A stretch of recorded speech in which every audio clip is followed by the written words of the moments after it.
નમસ્કાર મિત્રો, જાગૃતિ કિચનમાં આપનું સ્વાગત છે। આજે હું બનાવવાની છું ઘઉંના લોટમાંથી પીઝા।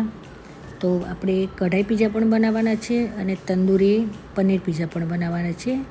તેના માટે આપણે પહેલાં જે ઈસ્ટને આપણે એક્ટિવેટ કરવાનો છે તેના માટે મેં 2 ચમચી ખાંડ લીધી છે અને 2 ચમચી જો ઈસ્ટ આપણે બજારમાંથી મળે છે તે પણ લઈ લીધો છે। તો તેને હું પહેલાં ખાંડ નાખી પછી ઈસ્ટ નાખીશ અને થોડુંક હૂંફાળું પાણી લઈ અને તે જે મિક્સ કરેલું છે તેમાં હું થોડુંક અડધી વાટકી જેવું લઈ લઈશ। આમાં આપણે પહેલાં ખાંડ ઓગાળી અને પછી પણ ઈસ્ટ નાખી શકીએ છીએ અને બંને સાથે પણ નાખી શકીએ છીએ। આ રીતે ઓગાળી અને પછી આપણે ઉપર એને સરસ રીતે ઢાંકીને મૂકી દેવાનું કે એ એવી જગ્યાએ રહેવું જોઈએ કે એને હલાવવાનું નહીં આખો દિવસ। જો આ ટાઈપનું ઈસ્ટ આવશે। હવે આપણે અળસી લઈએ છીએ। અળસીને પણ તમે બધા જાણો છો। અળસીને પણ 2 ચમચી આપણે આ રીતે દાણા લઈશું, 2 ચમચીના દાણા, અને મિક્સરમાં આપણે તેને સરસ રીતે ક્રશ કરી દેવાની છે। પછી તેને પણ આપણે સરસ હૂંફાળા પાણીમાં પલાળીને મૂકી દઈશું। આ પણ આપણે જે લોટ બાંધવામાં જે ઘઉંના લોટના પીઝા બનાવવાના છે તો એમાં ગ્લુટન ઓછું હોય છે, તો તે અળસી પણ સરસ રીતે કામ લાગે છે। હવે લોટ બાંધવા માટે મેં જો આ નાની સાઈઝની 3 વાટકી લોટ લીધેલો છે। ઘઉંનો લોટ જ છે, આપણે બીજું કશું મિક્સ નથી કર્યું। હવે તેમાં હું સ્વાદ પ્રમાણે મીઠું લઈશ। એક વસ્તુ આપણે શાંતિથી મિક્સ કરીશું। મેં તાજી મલાઈ લીધેલી છે, તે પણ હું 2 ચમચી લીધેલી છે મલાઈને, તે પણ મિક્સ કરી નાખીશું। હવે તેના પછી મેં અડધી વાટકી ઓરેગાનો લીધેલો છે, અડધી ચમચી ઓરેગાનો, એના પછી અડધી ચમચી મેં ચીલી ફ્લેક્સ નાખેલા છે। હવે તેમાં હું જે આપણે અળસીની પેસ્ટ કરી દીધેલી છે, આ ટાઈપની અળસીની પેસ્ટ થઈ જશે એકદમ ચીકાશ પડતી, એને પણ આપણે અંદર નાખી દઈશું। હવે જે આપણે એક્ટિવેટ ઈસ્ટ કરેલો ને, જો એક્ટિવ આ રીતે થઈ ગયેલું છે, તે ઈસ્ટનું પાણી છે તેને પણ આપણે સરસ રીતે મિક્સ કરી નાખીશું। હવે લોટને આપણે આ બધો મસાલો મિક્સ કરી અને ધીરેથી હું બાંધી દઈશ। હૂંફાળું પાણી મેં લીધેલું છે થોડું, અને ધીરે ધીરે કરતાં આપણે લોટમાં મિક્સ કરવાનું છે। આપણે એનો કઠણ લોટ તો બિલકુલ બાંધવાનો નથી। ધીરે ધીરે આપણે રોટલીનો લોટ બાંધીએ, રોટલીના લોટથી પણ એક થોડોક ઢીલો લોટ હોય એ ટાઈપનો આપણે લોટ આપણે પીઝા માટે બનાવીશું। પીઝા બેઝાનો એટલો સરસ તૈયાર થઈ જશે। આ રીતે કરીને ઉપર થોડું બટર નાખી દઈશું કે આપણે એને બરાબર મસળવાનું છે લોટને।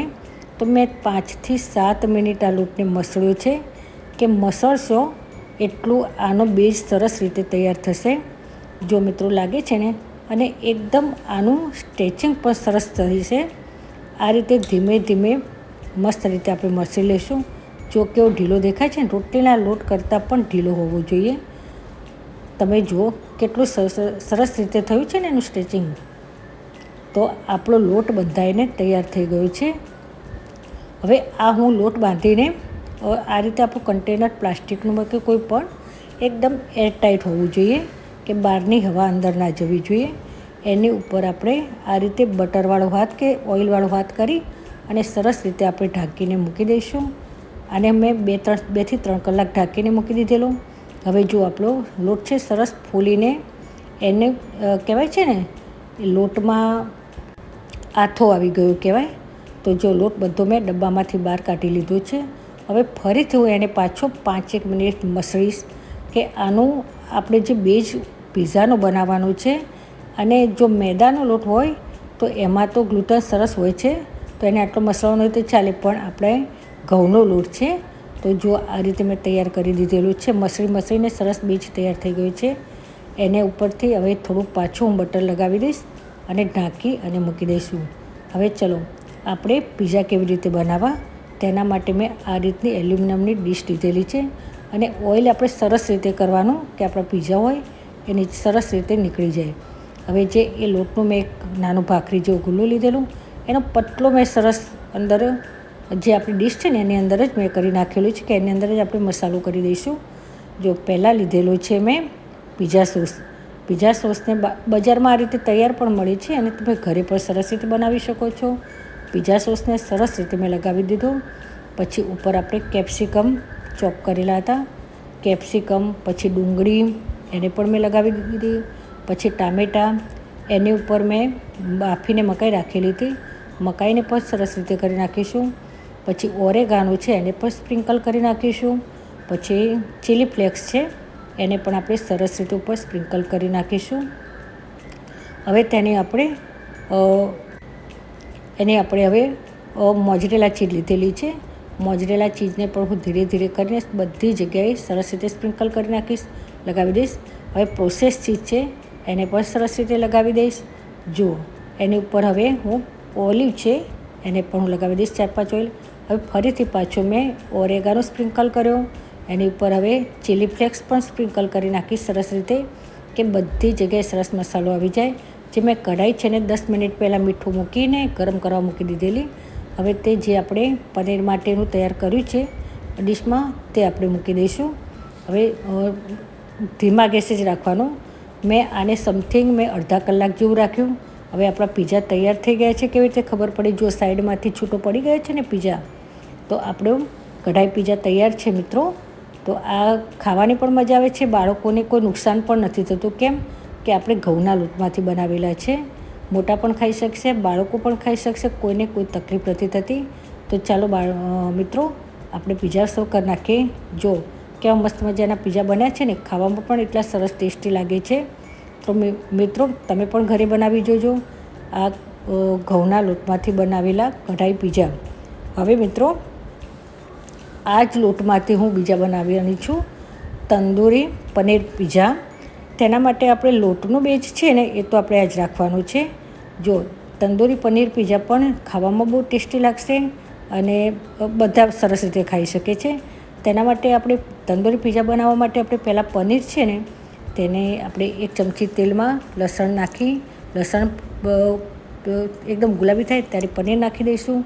એની અંદર હળદર, ગરમ મસાલો કિચન કિંગનો નાખવાનો, મીઠું નાખવાનું અને બધો મસાલો આ રીતે મિક્સ કરી નાખીશું. પહેલાં પનીરને આપણે આ ટાઈપનું વઘારી અને મૂકી દઈશું. પછી તેના માટે આપણે જો મીઠું પણ નાખ્યું અને મસાલો બધો મિક્સ કરી નાખ્યો છે મેં. સરસ રીતે પનીરને પણ આપણે થોડુંક બ્રાઉન થવા દઈશું કે તે ખાવામાં સારું લાગે. હવે આપણું પનીર બની ગયું છે તો તેને સાઈડમાં કાઢી લઈશું.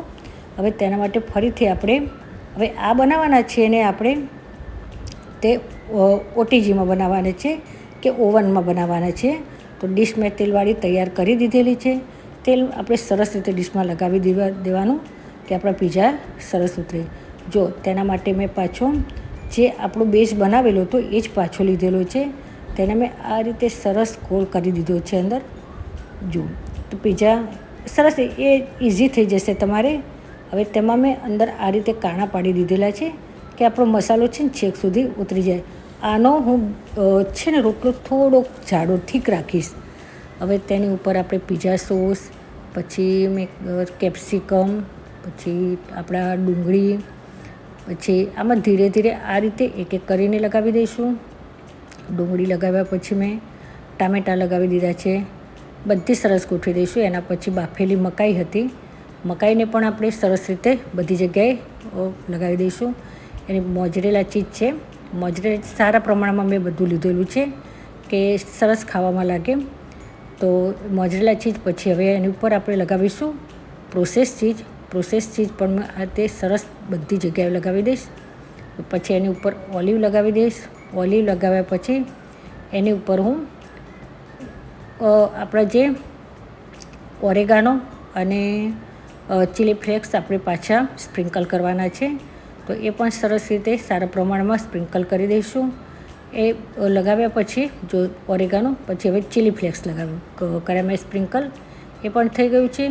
હવે મિત્રો આપણે જે પનીર કરેલું ને આપણે ગાર્લિક પનીર, તેને હું એક એક કરી અને પનીર બધું સરસ રીતે હું ઉપર કરી દઈશ.